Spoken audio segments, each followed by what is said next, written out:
Bakit mahalaga ang Biblia? Ngayon po pag-usapan natin kung bakit mahalaga ang Biblia. Ang Biblia ay salita ng Diyos.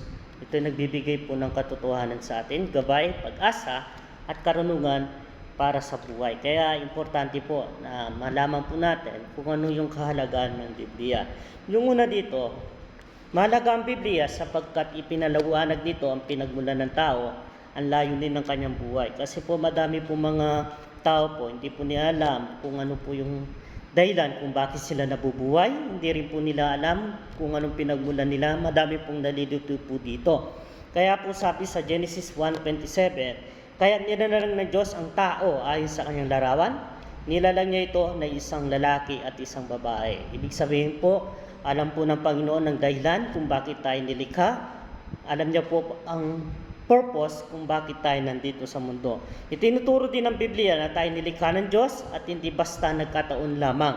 May halaga tayo sa kanyang paningin at may layunin ang ating buhay.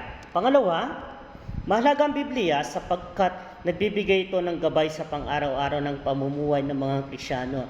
Dito po natin nalaman kung paano po yung mamuhay ng tama ayon sa kagustuhan ng Diyos at sa araw-araw ng ating buhay. Bilang Kristiyano, nalaman po natin dahil sa Biblia yung kung paano gumawa ng mabuti, kung paano makipagkapwa, kung paano mahalin ang ating mga kaaway, at ito yung gabay natin sa araw-araw ng ating buhay. Katulad ng sinabi sa awit 119:105, ang salita mo'y ilaw sa aking mga paa at liwanag sa aking daraanan. Tulad ng ilaw sa madilim na daan, ang salita ng Diyos ang gumagabay sa atin upang makagawa ng tama at makaiwas sa mali. Kaya po, gabay po natin ito sa araw-araw ng ating buhay. Pangatlo, mahalagang Biblia sapagkat tinuturo nito ang manunubos sa taong makasalanan, nagbibigay ng pag-asa at kaluwan sa taong nagdadalamhati. Kaya po, itong Biblia po, ito rin ay nagsasabi po kung paano po tayo tutubusin dahil po sa ating kasalanan. Sabi po sa 1 chapter 3 verse 16, sapagkat gayon na lamang ang pag-ibig ng Diyos sa sanlibutan, kaya binigay niya ang kanyang kaisa-isang anak upang sinumang sumampalataya sa kanya hindi mapahamak, kundi magkaroon ng buhay na walang hanggan. Sa pamamagitan ng Biblia, nakilala natin si Jesucristo na ating tagapagligtas at natatanggap ang pag-asang dulot ng kanyang pag-ibig. Siya po yung ating manunubos, siya po yung ating tagapagligtas.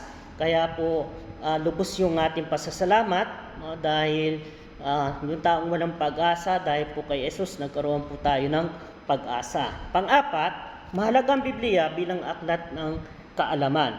Sabi sa 2 Timoteo chapter 3 verse 16, ang lahat ng kasulatan ay kinasiya ng Diyos at mapapakinabangan sa pagtuturo ng katotohanan, sa pagsaway sa kamalian at pagtutuwid ng asal, at ang pagsasanay sa matuwid na pamumuhay.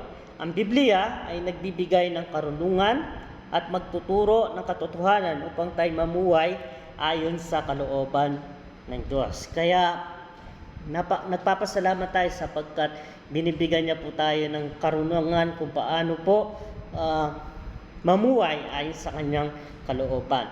Ang Biblia ay mahalaga sapagkat ipinapakilala nito kung sino tayo. Ginagabayan tayo sa tamang pamumuhay, itinuturo tayo kay Jesucristo na ating manunubos at nabibigay ng karunungan para sa buhay. Kaya mahalin natin, pag-aralan at isabuhay ang salita ng Diyos araw-araw. Maglaan ng araw-araw sa pagbabasa ng Biblia upang higit mong makilala ang Diyos at ang kanyang kalooban para sa iyong buhay. Maglaan tayo kasi ito po yung dahilan po para po makilala po natin ang lubos at paano tayo makapamuhay ayon sa kanyang kalooban. Kaya give a time to know God through the Bible. Kaya mga kapatid, magpatuloy lang po tayo na pag-aralan ang salita ng Panginoon. Kung gusto niyo pa po ng ganitong content, pwede niyo pong i-follow po ako at tuloy-tuloy po natin pag-aaralan ng salita ng Diyos, ang Biblia. Ito po yung series natin ngayon po. Salamat po. God bless you.